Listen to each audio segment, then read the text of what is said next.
Bonsoir à tous et à toutes, bienvenue dans ce JT du Weasel News. Los Santos a été le théâtre d'une série d'attaques d'une violence rare ce week-end, visant directement les institutions de l'État. Entre prise d'otage, explosion tribunal et tension au nord, les forces de l'ordre ont été mises à rude épreuve pendant près de 48 heures. Tout commence vendredi soir. 7 assaillants lourdement armés lancent une série d'attaques coordonnées contre le gouvernement et le SASP. Le département de la justice a été directement visé. Des explosifs ont été utilisés à l'intérieur même du bâtiment, provoquant une explosion meurtrière. 2 des assaillants ont été tués dans l'explosion. Leur objectif, se venger de la condamnation de Roxwood prononcée par le gouverneur. Le bilan humain, lui, est lourd. 6 agents du SASP Sud ont perdu la vie dans ces attaques coordonnées. Aucune victime civile grave n'est à déplorer. Les autorités annoncent déjà un renforcement des effectifs et pointent du doigt un trafic d'armes toujours plus préoccupant. Nous vous laissons avec les derniers mots de la capitaine lors de cette conférence de presse. Quoi qu'il arrive,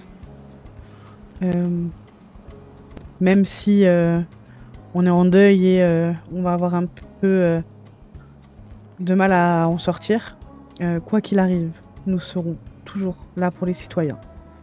Et là, ça nous visait un peu plus ces derniers temps, mais on sera d'autant là si ça vise les citoyens et si nos citoyens sont en danger.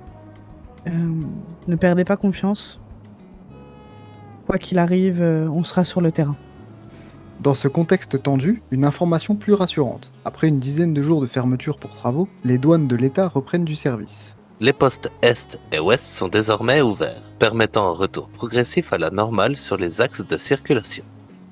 Une réouverture stratégique alors que les autorités cherchent justement à reprendre le contrôle des flux et à limiter les trafics. Mais la situation est loin d'être totalement apaisée.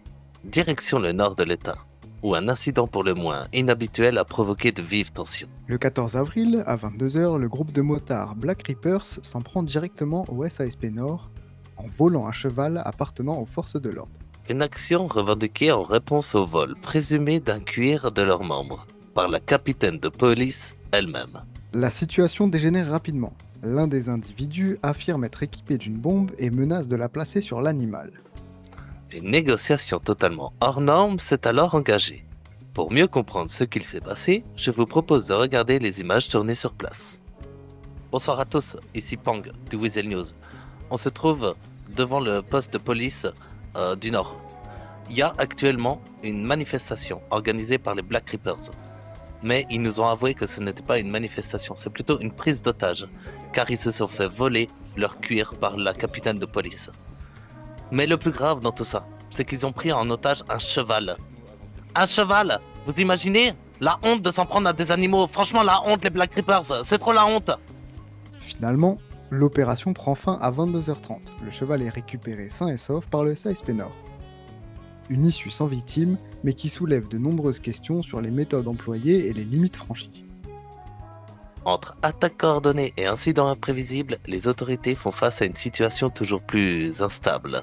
Merci à toutes et à tous de nous avoir suivis, restez prudents et restez informés.